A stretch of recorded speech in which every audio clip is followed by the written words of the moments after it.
Lo dijo en la primera hora.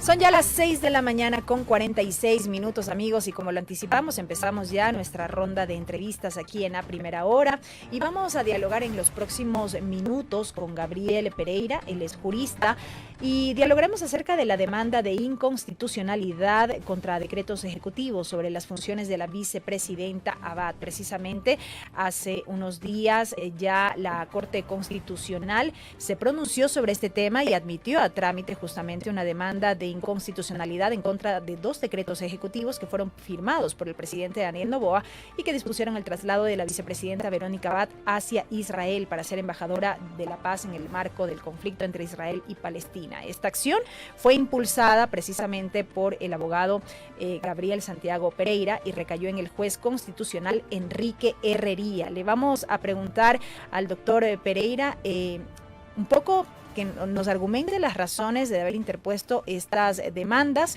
Bienvenido aquí a Primera Hora. Buenos días. Muy buenos días y gracias por la invitación a este espacio. Bueno, una de las motivaciones que tuve para presentar esta acción pública de inconstitucionalidad justamente es de que bajo el argumento de que según la Constitución el presidente le asigna funciones al vicepresidente, no se puede asignar cualquier función, ¿verdad? Tiene que ser una función acorde con las funciones que tiene un gobierno. Por ejemplo, si revisamos la historia, ningún presidente ha enviado a un vicepresidente fuera del país. ¿Por qué? Porque existe un cuerpo diplomático, personal especializado justamente para que se encargue de las funciones de representar al país en los distintos organismos internacionales, en distintas embajadas y consulados. Entonces, yo considero que esta asignación de funciones, de enviando fuera del país a una misión de paz, ¿verdad? A uno como embajador de paz, vulnera la democracia, ya que siente un mal precedente para que otros presidentes hagan lo mismo, ¿verdad? Al haber una división, algún tipo de discordia entre un binomio, pues se va a acudir a esta figura que constituye más o menos un exilio o destierro camuflado, ¿verdad? Se pretende por este medio sacar del gobierno a una persona sin pedírselo expresamente. Entonces, yo considero que la Corte debería de analizar esto y justamente revocar este decreto, que considero que es una forma de violencia política. Esos están los argumentos que presento en la demanda y a ver qué es lo que pasa. Y una aclaración, aún la demanda no ha sido admitida, solamente ha sido presentada y está sorteada con el juez Herrería. Sin embargo, Correcto. pues la Corte aún emite su auto de admisión, Correcto. que es un proceso largo. Es un proceso largo que esperemos que lo puedan resolver hasta antes que termine el periodo de gobierno y no lo resuelva ya después que se termine el periodo, tomando en cuenta porque este gobierno va a ser corto. Doctor Pereira, ¿cómo está? Muy buenos días. Jeff Sanguña le saluda en esta ocasión. De manera muy sucinta, algo que me quedó, digamos, sonando en la respuesta que usted daba. En teoría, el presidente de la República no tiene la potestad libre, pues, de designar la función que él considere pertinente para su vicepresidente. Bueno, es que las funciones que tiene que dársela a la vicepresidenta o vicepresidenta tienen que ser verosímiles. Yo no puedo alegar que en base a lo que establece la Constitución, que le puedo poner, pues no, yo no la puedo designar a la vicepresidenta porque así lo establece la Constitución, jueza de la Corte Nacional de Justicia, o no la puedo nombrar a jefa de los granaderos de Tarque que están a cargo de la seguridad del Palacio de Gobierno, o basándome en ese decreto o esa función, que asignándole las funciones que yo considero, yo no la puedo nombrar a jefa del servicio de chef de Carondelet. O sea, tiene que ser algo Entonces, si hay un verosímil. límite, ¿no? Entre las funciones que le puede designar. O sea, si hay un límite de las funciones del presidente hacia la vicepresidenta. Claro, tiene que establecerse un límite y eso justamente es lo que busca la demanda, establecer un precedente para evitar que se camufle las diferencias que pueden existir o que hayan entre el presidente y vicepresidenta, eh, enviándola fuera del país. Hay que tomar en cuenta también que la sede del gobierno es Quito y el vicepresidente es parte del gobierno y el gobierno está en Quito, no está en Israel. Yo creo que se está confundiendo un poco la función del vicepresidente. Hay otros países en la cual pues los vicepresidentes tienen una función específica. Aquí mismo en el Ecuador, en la Constitución del 78, el vicepresidente era el presidente del Consejo de Planificación, del CONADE. Entonces, y ahora, bueno, se deja libre albedrío del presidente y considero que no debería de aplicarse lo de esa manera, no debería de abusarse de esa facultad constitucional que tiene el presidente de asignar funciones a la vicepresidenta. Tiene que ser funciones acorde al cargo, acorde a su dignidad también. Recordemos que tanto el presidente y vicepresidente son elegidos en un binomio, son elegidos por el pueblo. Y yo considero que los votantes, los que votaron por el binomio actual que está ahora en el poder, no votaron para que la vicepresidenta o vicepresidente o cualquiera que hubiera sido el binomio elegido cumpla funciones de embajadores, cuando tenemos un cuerpo diplomático que se puede encargar de eso. Más aún cuando se le envía una misión en la cual pues el Ecuador no es parte.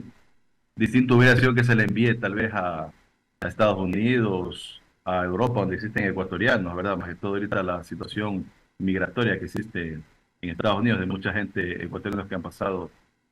Tal vez ahí se puede decir, bueno, es justificable, pero se la manda a Israel en un conflicto que no tiene el Ecuador parte, pues no me parece una correcta decisión. Entonces, vulnera principios, ¿verdad? Vulnera, por ejemplo, el derecho a la libre movilidad, a tener un domicilio fijo, vulnera también la cuestión de la situación de la igualdad ante la ley, ¿verdad? Porque si el presidente está aquí en el Ecuador, la vicepresidenta debería de cumplir sus funciones en el Ecuador, porque la vicepresidenta está en el Ecuador y no está en Israel o en algún otro país. Entonces, como que no hay verosimilitud en esa asignación de funciones. ¿En el Ecuador Entonces, había existido algún precedente en este sentido? Es decir, a lo largo de la historia se había registrado un hecho como este en que se le haya delegado una función similar de embajador o de embajadora a un vicepresidente o vicepresidente de la República. bueno, lo que he investigado y leído, no existe ningún tipo de designación de ese calibre. Las funciones que han habido han sido dentro del país. Recordemos, por ejemplo, el caso del vicepresidente Moreno en su tiempo, se le encargó la cuestión de la discapacidad, a Glass se le encargó la situación de los sectores estratégicos, y así, o sea, todos han tenido funciones aquí en el país, pese a las diferencias que ha habido, por ejemplo, en el caso del vicepresidente Palacio, él estaba a cargo del sector salud, el vicepresidente Novoa estuvo a cargo de la reconstrucción de los lugares que fueron destruidos por el niño, o sea, hubieron diferencias con los presidentes en su momento, pero a ningún expresidente se le ocurrió enviar a su vicepresidente fuera. Doctor, y ahora, sobre las posibles consecuencias, es decir, si se admite de manera favorable y se declara inconstitucional los decretos del presidente Daniel Noboa, ¿esto qué implica? ¿Que la vicepresidenta Abad tendría que regresar a Ecuador? ¿Cómo funcionaría eso? Claro, si el decreto es declarado inconstitucional por la Corte Constitucional, pues lo que implica es que ese decreto no tiene fuerza legal, se lo expulsa del ordenamiento jurídico y por lo tanto pues la vicepresidenta tenía que regresar acá y en base al dictamen que dé la Corte Constitucional, pues tendría que asignarse las funciones que correspondan a su cargo, ¿verdad? Imagínense, aquí en el país tenemos muchas necesidades de la seguridad, del empleo. Podría haberse encargado ese tipo de cosas. Entonces, como que no se está valorando la presencia de la vicepresidenta, independientemente si estamos a favor o en contra de ellos. Aquí la demanda no es ni a favor ni en contra de nadie, sino simplemente por la institucionalidad del país. O también puede esto ser un inicio para debatir la necesidad de tener vicepresidente en el país, porque si vemos la historia y tomando en cuenta pues lo que dijo Carlos Julio Arosemena, de que el vicepresidente es un conspirador a sueldo, ¿verdad? Entonces, hay que ver qué es lo que pasa con eso, ¿verdad? Doctor, ahora bien, debatir. usted nos ha argumentado aquí la motivación jurídica que justifica, digámoslo así, esta presentación de la demanda en la Corte, pero quizá habrá quienes se pregunten a quién responde usted, porque se ha presentado como un ciudadano, como un abogado que ha interpuesto este recurso, aparentemente sin ningún vínculo con alguna organización o qué sé yo, pero quizás salte esta duda. Personalmente, ¿qué lo motiva a presentar esta demanda? Bueno, como ya se lo indicó, yo soy un ciudadano, no respondo a nadie. Yo seguí una maestría en Derecho Constitucional y he presentado no solamente esta demanda, sino muchas demandas más. He presentado, por ejemplo, demandas en contra del decreto que autorizó el porte de armas. Presenté también un proyecto de consulta popular de temas que me parecen importantes y no los temas que se presentan ahora, que el gente se los puede tramitar por vía enmienda. Ujú. He presentado demandas inconstitucionales en contra del Código Orgánico de la Función Judicial. Presenté también un amigo por ahí cuando se dio este caso del juicio político al presidente. Entonces, yo respondo a mi persona. Como yo le dije, yo no estoy ni a favor ni en contra de nadie. O sea, yo estoy a favor de la institucionalidad del país para que se sienta un presente y evitar que esto se dé de esta manera, ¿verdad? Doctor, El decreto usted era fiscal en Portobelo, ¿verdad? Si la memoria no me soy dice. fiscal, ¿Es fiscal soy agente actualmente? fiscal, sí, soy Ok, agente fiscal, ok. trabajo en la fiscalía. Importante, importante también tener en cuenta ese dato. Ahora, más o menos los plazos que correrían y para que también uno pueda tener en cuenta pues la respuesta que se debería dar desde la Corte. ¿Cuánto tiempo tienen para darse como un pronunciamiento desde la Corte Constitucional y en función de eso tener una resolución definitiva? ¿Cuánto tiempo más o menos duraría esto? Bueno, el tiempo lo pone la Corte Constitucional, ¿verdad? Se presenta una demanda Ujú.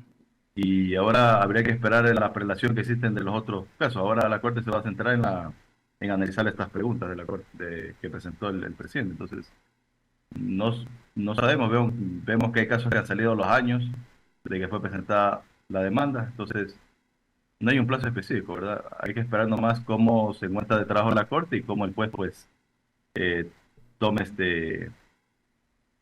analice la demanda, pues la ponga a consideración del Tribunal de Admisión y luego, pues, ya le corresponde al Pleno de la Corte. Pero demora, por ejemplo, en el caso que yo presenté de armas, del decreto que reformó el reglamento de la ley de armas, yo lo presenté en el mes de mayo y recién ahora me notifican con la admisión a trámite de esa demanda. Entonces, si tomamos en cuenta ese caso, Ujú. imagínense, han pasado casi 6 meses acá, pues podría ser lo mismo o a un plazo aún mayor.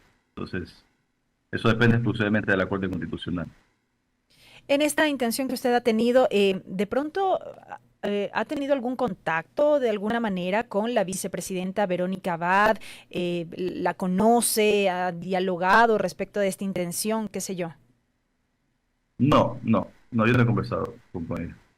Personalmente, bueno, no, la conozco como la conocen la mayoría de personas por televisión y nada de eso, pero de ahí personalmente no la conozco.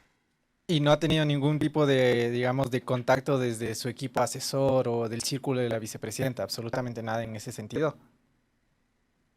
No, tampoco, no. Ok, creo que queda bastante claro ese asunto. Para finalizar, doctor, digamos, de lo que usted ha presentado, esta acción para que se declare la inconstitucional de los decretos del presidente Daniel Noboa, un poco el argumento, digamos, más contundente dentro de lo que usted ha presentado, ¿cuál sería para tener en cuenta y para finalizar la entrevista? Bueno, el concreto sería de que se está afectando el derecho a una vida libre de violencia en el ámbito público y privado. En este caso hace referencia pues a la ley de violencia contra la mujer, el derecho a estar libremente por el territorio nacional, escoger su residencia, ya que se le está obligando pues a tener su residencia en un país donde ella no lo ha pedido, no lo ha solicitado, y el derecho a la libertad de trabajo, es decir, que no se puede forzar a alguien a hacer un trabajo del cual no ha sido no ha sido designado. En este caso, la vicepresidenta fue elegida vicepresidenta, segunda mandataria, no fue elegida embajadora. O sea, Y uno de también los el derecho, argumentos, si no le escuché mal, es del tema de violencia a la mujer. no, son varios los argumentos. Pero uno de esos es el de violencia a la mujer. Sí, una vida libre de violencia en el ámbito público y privado. Eh, Perdona que le insiste en esto, pero Ujú. ¿qué tiene que ver el tema del género de la vicepresidenta cuando se le está delegando, se le delegó por un tema ya de su trabajo, ¿no? Bueno, habría que ver cuál fue la motivación que se dio. Yo me pregunto, y no sé si se preguntaba el resto de las personas, si hubiera sido un hombre el vicepresidente, se le hubiera asignado esas tareas o no. Entonces, según lo que dice la ley de violencia contra la mujer, que me voy a permitir leer, que pongo en el argumento, la violencia política, por ejemplo, ¿está? Ujú. Ya, habla de violencia política, ¿verdad? Dice es aquella violencia cometida por una persona o grupo de personas directa o indirectamente, a personas que ejerzan cargos públicos con la finalidad de acortar, suspender, impedir, restringir su accionar o el ejercicio de su cargo, para inducirla o obligarla a que efectúe en contra de su voluntad una acción o incurra en una omisión en cumplimiento de sus funciones, incluida la falta de acceso a bienes públicos u otros recursos para el adecuado cumplimiento de sus funciones. Y esto va de la mano pues con el decreto 30, que también se presentó la demanda inconstitucional de que se reestructura la vicepresidencia. Entonces, yo creo que esto es una forma de coartarle el accionar de la vicepresidenta. Correcto, queda claro este punto y queremos agradecerle a esta hora al jurista Gabriel Pereira, ciudadano que ha presentado esta demanda de inconstitucionalidad, decíamos, contra estos decretos ejecutivos relativos a las funciones de la vicepresidenta Verónica Abad. Gracias por haber estado con nosotros y aceptar esta entrevista. Gracias, igualmente a ustedes. Una buena jornada. Primera plana, todas las noticias, todas las voces.